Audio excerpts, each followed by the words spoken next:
전 세계에서 오늘의 신앙 방송을 사랑해 주시는 우리 시청자 여러분, 또 한 주일간 안녕하셨습니까? 여러분들의 성원과 기도와 응원 덕분에 이 1년 저희들이 잘 보낼 수 있었고, 또 이 방송을 통해서 많은 분들에게 하나님의 사랑을 전할 수 있게 되었습니다. 하나님께서 여러분 모두에게 크게 축복해 주시기를 바랍니다. 오늘은 한국교회를 살리는 밸런스 로마서 이야기 11번째. 사실 오늘 이 말씀은 예수님 없이 하나님을 믿지 않는 우리 인간의 상태, 그 절망적인 상태에 대해서 묘사한 로마서 3장 9절부터 19절에 있는 말씀을 기초로 의인은 없나니 라고 하는 제목으로 여러분들에게 말씀을 드리겠습니다. 여러분, 그 현대판 견원지간의 이야기가 최근에 인도에서 일어났습니다. 이 개하고 원숭이는 사실 서로 같이 평화롭게 지낼 수 없는 사이인 것 같습니다. 그것을 어떻게 알았는지, 견원지간, 서로 원수지간을 뜻하는 말인데요. 얼마 전에 인도의 한 마을에서 개들이 어린 그 원숭이를 이제 물어 죽였습니다. 근데 그것을 봤던 그 원숭이들은 사실 떼를 지어 살잖아요. 그 때의 그 어른들이, 원숭이 어른들이 그것을 보고 그들 마음속에 보복을 하겠다는 생각이 들었던 것 같아요. 그래가지고 그때부터 시작해가지고 그 마을에 있는 어린 강아지부터 이 원숭이들이 잡아가기 시작합니다. 잡아간 다음에 높은 빌딩에서 그것을 밑으로 던져서 죽이든지, 아니면 그 어린 개들을 높은 나무까지 가지고 올라갑니다. 이게 그림이 조금 약하긴 한데요. 높은 나무 위에서 이제 이 원숭이, 어른 원숭이가 강아지를 이렇게 들고 있는 모습입니다. 그래서 그것을 밑으로 이렇게 던져가지고 그 마을에서 자그마치 250마리의 개가 그렇게 죽었습니다. 그래서 그 마을에 있는 개가 다 거의 몰살이 되어버렸다 그래요. 왜 이런 일이 일어날까? 우리가 이 창세기 1장에 보면 이 천하 만물은 다 사람에게 다스리고 그것을 관리하도록 주어진 것입니다. 그런데 창세기 기록에 의하면 이 모든 짐승들은 사람의 변화에 따라서 같이 변화되어 갑니다. 인간이 타락했을 때 풀만 먹던 모든 짐승들이 다 이제 다른 것을 잡아먹는 상태가 되었습니다.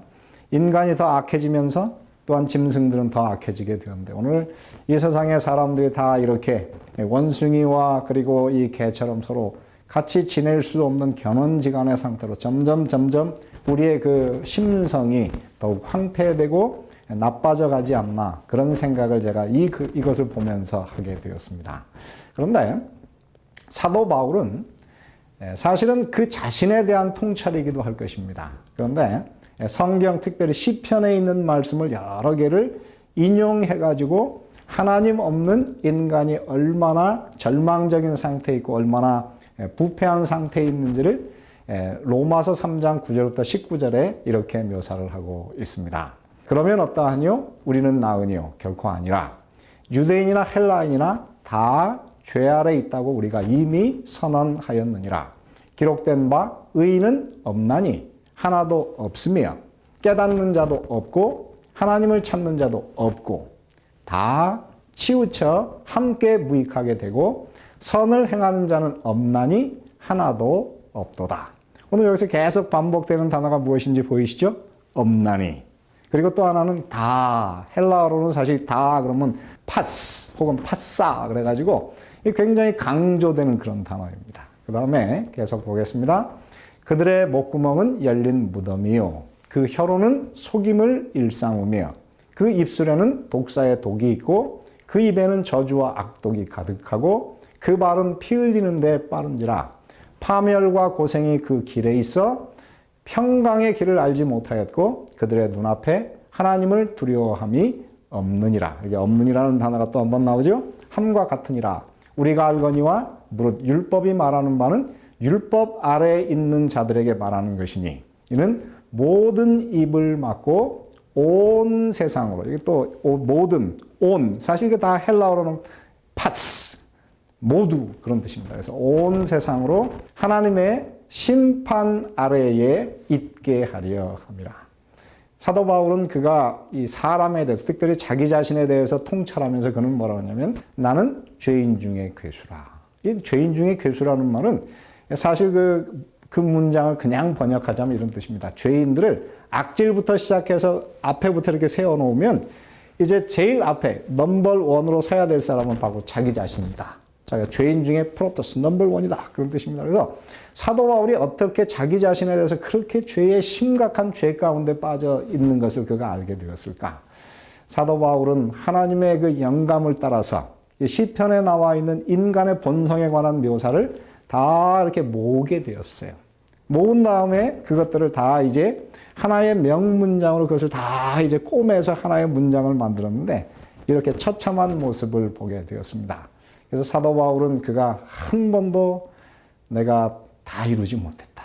내가 그저 표대를 향해서 내 앞에 있는 부름의 상을 향해서 쫓아가는데 하나님의 나라에 거의 가까이 순교할 때가 거의 가까웠는데도 불구하고 그는 내가 죄인 중에 괴수라고 자기 자신을 낮추는 그런 삶을 그런 모습을 가지게 되었습니다. 저는 우리가 하늘나라에 들어갈 때까지 우리는 바로 이런 우리 자신에 대한 통찰을 우리 자신이 얼마나 죄된 영혼인지를 우리가 통찰하는 이런 모습을 결코 잊지 말아야 합니다.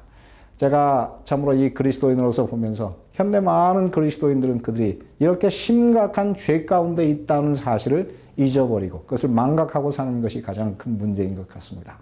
오늘 이 말씀에는 사실 세 가지 면이 강조되고 있어요. 무엇이 강조될까요? 첫째, 오늘 이곳은 모든 인류가 예외 없이 다 죄 아래 있다. 그래서 오늘 이곳에 보면 계속 반복되는 단어가 다 죄 아래 있다. 다 치우쳐 함께 무익하고 그리고 온 세상이 다 하나님의 심판 아래 있다. 이렇게 이야기를 하고 있는 것입니다. 그래서 사실 이런 모습을 우리가 알아야 되는 이유는 그것입니다. 예수님께서 말씀하시기를 건강한 자에게는 의원이 쓸데없고 병든 자에게라야 쓸데있느니라. 내가 의인을 구원하려 온 것이 아니고 죄인을 회개하여 구원케 하려 함이라. 그래서 하나님께서 이 땅에 우리에게 큰 구원의 선물을 베풀려고 하지만은 유대 그 바리새인들은 그들이 너무 의롭다고 생각한 나머지 그런 예수님께서 베푸신 그 구원을 그들이 알아보지 못하였고 예수님을 못 박아 죽이는 그런 상태에 빠지게 되었잖아요. 그러므로 오늘 우리는 이 땅에서 하나님의 계시의 영이 우리에게 함께해서 나는 다 죄 가운데 있구나. 내가 죄인 중에 괴수구나 하는 이런 우리 자신에 대한 통찰을 가지고 사시는 그런 축복받은 분들이 되시면 참 좋겠습니다. 그 다음에 오늘 이곳에 보면은 이런 말씀이 있어요. 의인은 없나니 하나도 없으며 깨닫는 자도 없고 하나님을 찾는 자도 없고 여기서 보면은 없다는 단어가 몇 번이나 나오냐면 6번. 사실 헬라어로는 6번이고 한국어는 번역하면서 하나를 이 본문에 없는 하나도 없으며 둘째 줄에 있는 없으며를 사실 거기다 첨가한 것이거든요. 그런데 의도적으로 사도 바울은 이것을 6번 없다는 단어를 쓰고 있어요. 그래서 어떤 분은 이것을 뭐라고 묘사하느냐면 사도 바울이 없다고 하는 인간의 그 악함을 묘사하는 없다는 단어를 다 이렇게 묘사해가지고 그거를 하나님의 성령의 바늘로 하나로 다 이것을 꼬매가지고 명문장을 만들었다. 그렇게 이야기를 하고 있습니다. 그래서 여러분 우리가 어떤 존재입니까? 이 땅에 의인은 없습니다. 하나도 없어요. 아주 굉장히 강조한 표현 아닙니까? 더군다나 하나님을 두려워함도 없느니라. 여러분 우리가 이 땅에서 없는 것 좋지만은 가장 중요한 것은 하나님을 두려워함이 없다는 것. 그거는 정말 심각한 문제가 아닐 수가 없는 것입니다. 우리는 항상 마음속에 하나님을 경외하는 이 경외한다고 하는 말이 사실은 히브리어 이레 그래서 그 뜻이 뭐냐면 두려워하다. 그래서 두려워함이 곧 경배이고 하나님을 올바로 섬기는 태도이잖아요. 오늘 이곳에는 그들이 하나님을 두려움이 없으므로 그들은 이 땅에서 선을 행할 수 없는 그런 상태에 빠지게 된 것을 오늘 이곳에 묘사하고 있는 것입니다. 그런가 하면 오늘 이곳에 또한 사도 바울은 6개의 인간 신체를 인용하고 있어요. 목구멍, 혀, 입술, 입, 발, 눈. 왜 여기에 6개를 썼을까요? 근데 오늘 이 성경에 보면은요, 인간이 하나님을 떠나서 하나님에게 대항하는 상태에 있을 때 하나님은 항상 그곳에 육을 강조합니다. 특별히 여러분 그 요한계시록 13장에 보면은 그곳에 6이 나오잖아요. 그러면서 그곳에 뭐라고 하냐면 지혜 있는 사람은 그 이름에 수를 세어보라. 그 수는 사람의 수니 666이다. 그래서 하나님을 떠난 사람이 무엇입니까? 그것이 바로 하나님을 대적하는 적그리스도 666이 되는데요. 오늘 특별히 다니엘서 3장에 보면 느부갓네살이 하나님께서 이 땅에 그 금신상을 통해서 이 땅이 이제 바벨론이 있지만은 조금 있다 망하여 메데파사에게 망하고 그 다음에 그리스에게 망하고 로마에 망하는 이런 그러다가 이제 하나님의 나라에게 다 멸망될 것을 이야기했지만은 그것을 거부했어요. 그래서 그는 금으로 신상을 만든 다음에 그것을 두라평지에 세운 다음에 만조백관을 다 모아서 큰 잔치를 벌입니다. 근데 놀라운 거는 그 두라평지에 세운 그 금신상이 60규빗, 60입니다. 넓이는 6규빗이에요. 그리고 그 만조백관들에게 자라라 그러면서 악기를 울리는데 신기하게도 거기에는 나팔, 피리, 수금, 사면금, 양금, 생황 6개의 숫자를 쓰고 있어요. 그러므로 하나님을 반역하는 곳마다 그것은 항상 6이 강조되고 있는데 오늘 이 로마서 3장 9절부터 19절은 무엇입니까? 하나님이 없을 때 그들은 하나님을 대적하는 6에 가까운 그런 상태에 빠지는 것입니다. 제가 이 로마서 9절부터 19절을 제가 설명할 때 참 제가 이제 제 마음속에 이것을 어떻게 하면 교인들에게 좀 생생하게 설명할 수 있을까? 제가 하나님께 사실 로마서를 강의하면서 기도했어요. 하나님, 제가 그저 성경의 본문을 학문적으로 설명하는 것이 아니고 제가 그것을 경험한 상태에서 내 마음으로 그것을 설교할 수 있도록 주님, 제게 경험을 주십시오. 그렇게 기도했는데 제가 이제 올 8월 한 말경에 저희 아내와 더불어 이제 저희가 한번 그 휴가를 가면서 이제 그 유타주의 그 국립공원을 한번 다 돌아보기로 했습니다. 근데 저희 집에 차가 2대 있었는데요. 한 대는 이제 마일리지가 높아서 한 10만 마일밖에 안 된 아주 거의 새 차에 속하는 저희 집에 있는 재산 중에 제일 중요한 재산 중에 하나인 토요타 시에나 10만 마일 하얀색 차를 타고 저희들이 이제 그 광야를 누비기로 했습니다. 근데 정말 차가 성능이 좋아가지고 저희들이 그것을 가지고 이제 브라이스 캐년에 가서 멋진 정말 하늘을 저희들이 정말 꿈같이 보냈습니다. 그곳에 있는 그 장엄한 그 브라이스 캐년의 모습을 통해서 저희는 하나님의 그 손길을 거기서 보는 멋진 시간을 보냈어요.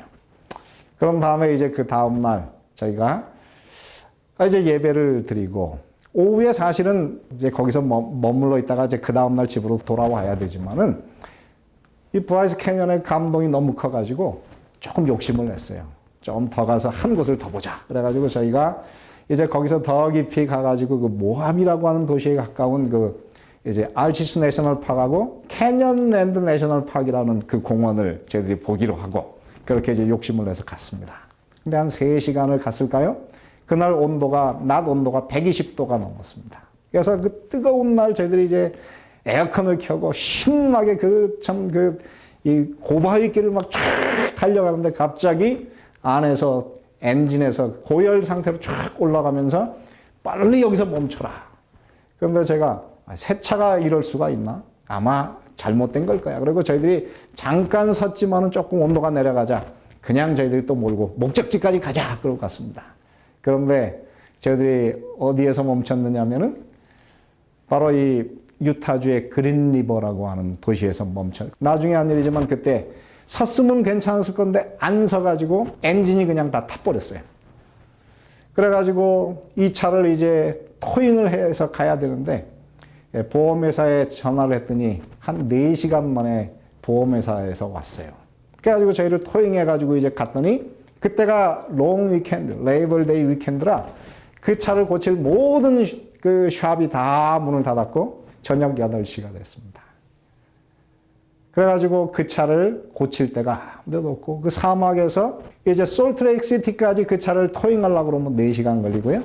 그 다음에 그 알치스 내셔널 파크에 있는 그 모압이라고 하는 도시에 가려면 80마일이 넘고요. 그 다음에 콜로라도에서 제일 가까운 그랜 정션까지 가려면 120마일이 돼야 되는데 문제는 이 작은 도시에 이 차를 견인할 만한 유월을 가서 찾아봤더니 거기에 유월 트럭도 없고 차를 견인할 수 있는 장비가 아무것도 없는 정말 절망 상태에 빠지게 됐어요.